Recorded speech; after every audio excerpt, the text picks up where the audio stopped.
Professor, geração Z, que é essa molecada que nasceu aí dos anos, acho que, 90 para cá, 2000, enfim, que vive no mundo digital, está conectada aí quase que 24 horas por dia. Eles não têm mais dificuldade, eles estão ali o tempo todo, mas para falar, para se comunicar verbalmente, eles não têm mais dificuldade? Bom, nós temos que separar bem isso. Nos nossos cursos, dependendo da turma, você vai, parece um jardim da infância. Tanto jovem que tem lá. Tanto que eu aceitava jovens a partir dos 17 anos. Hoje você encontra jovens com 13, 14 anos mandando muito bem na tribuna. Impressionante essa garotada.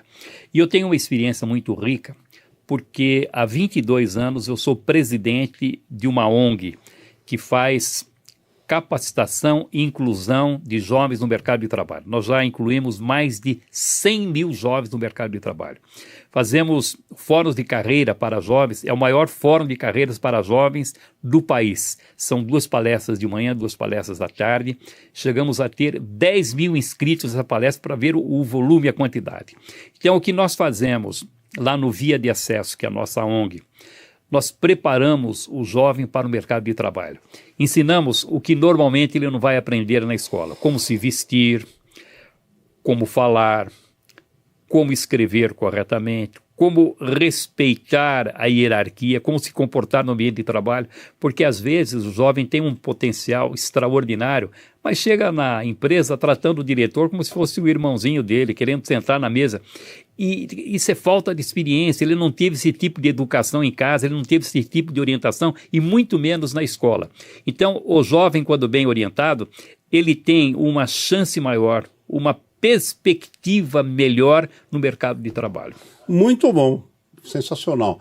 Agora eu vou perguntar uma coisa, você falou sobre ritmo de fala, que é muito importante, eu prezo muito isso, o volume de fala, né? O ritmo e o volume realmente compõem um bom remédio contra a insônia, né?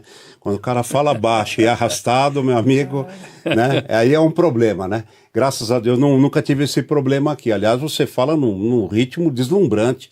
Você, como professor, assistir uma palestra sua, uma aula sua, deve ser maravilhoso. Eu tive um professor que falava bem, tinha um ritmo maravilhoso, se escreve muito bem, historiador, o Heródoto Barbeiro. Bom, nossa, conheço muito. Então, e agora eu te pergunto... Eu tenho assim, uma história sobre Heródoto que pode ser muito útil para os seus ouvintes. Vamos lá. Comecinho de carreira, Pardini. Comecinho de carreira. Lá nos comecinho dos anos 80, o Heródoto me convida para um programa na Rádio Excelsior, que depois se transformou na Rádio CBN. Sim. E ele já tinha, naquela época, o programa Mundo Corporativo. E aí, entrevista por telefone. Polito, fazer uma entrevista. Aí ele fez uma pergunta. Polito, como é que nasce o medo de falar em público? Como é que se combate esse problema? Puxa, eu ia perguntar agora. Não, eu vou falar. Então, aí o que eu fiz? Fui dar uma explicação ampla, explicando o mecanismo do medo, as causas do medo, como é que se combate. Aquela explicação longa demais. Ele, ok, Polito, tá. E eu, não, mais um pouquinho, ok, Polito. Aí ele me cortou. Mas que coisa, eu queria morrer, Pardini, que coisa triste. Aí ele voltou no telefone e falou, olha, Polito, desculpe cortar, mas sabe, a rádio é muito dinâmica, então as pessoas vão mudando rapidamente, então as explicações muito longas acabam se perdendo e tal.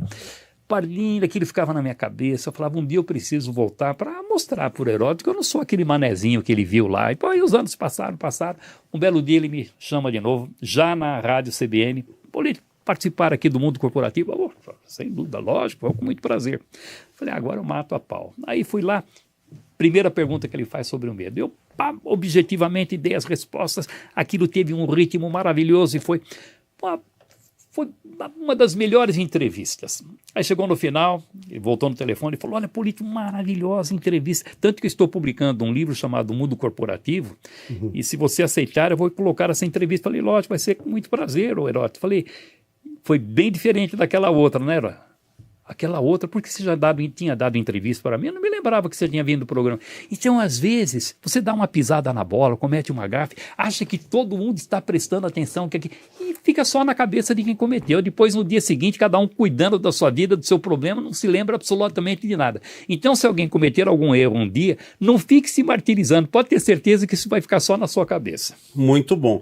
Então, só retomando aqui, você falou sobre o ritmo, a gente falou sobre o ritmo, sobre o volume, sobre a entonação de voz. Agora, numa conversa franca, etc., eu quero saber o olhar, a importância do olhar na comunicação. Então, o olhar é importante. Por exemplo, ali está o meu ouvinte. Porque, deixa eu só complementar, porque tem gente que se prepara para falar alguma coisa, mas depois foge com o olhar. Consegue até falar sinceramente, mas foge com o olhar, né? O olhar é fundamental. O meu avô que tinha muito disso. Quando você falar com alguém, não se esqueça de olhar nos olhos, porque aquele que foge com os olhos, aquele que desvia os olhos, você não pode confiar nele, porque não é uma pessoa que tem credibilidade. Então já vinha isso naquela época. Então é importante olhar para as pessoas. Agora, alguns caem no exagero de achar que só acertam se estiver olhando o tempo todo. Por exemplo, eu começo a falar com você, que está aí me ouvindo agora. Começo a falar e num determinado momento eu continuo falando olhando para o lado. Quando eu olhei para você, eu dei uma indicação. Falei, olha, preste atenção que eu estou falando para você. Eu só desviei os olhos agora para me concentrar mais nas palavras que estou pronunciando. Fazer isso de vez em quando não tem problema. O outro está falando, você presta atenção. Num determinado momento você abaixa a cabeça. É como se você dissesse, eu estou prestando atenção em você.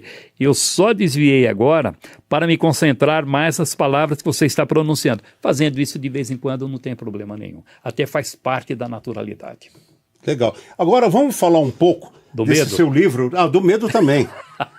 Não, porque o medo você citou para as pessoas não terem medo, porque ninguém vai lembrar depois. Agora, existe o medo de não falar agora. A pessoa vai falar, mas não fala. Eu imagino a sua experiência recebendo pessoas aqui que são famosas, importantes, empresários, e chega aqui com uma dificuldade grande. Você percebe que ele está tremendo, começa a engolir demais.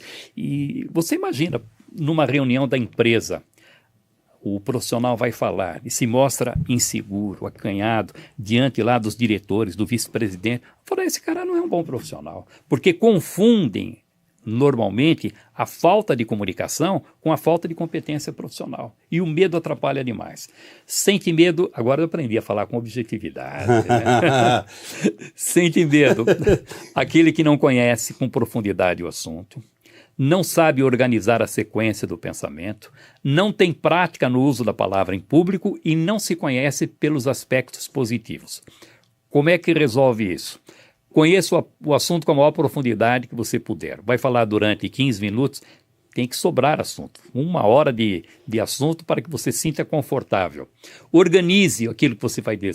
Saiba como iniciar, preparar, desenvolver e concluir uma concatenação lógica do raciocínio.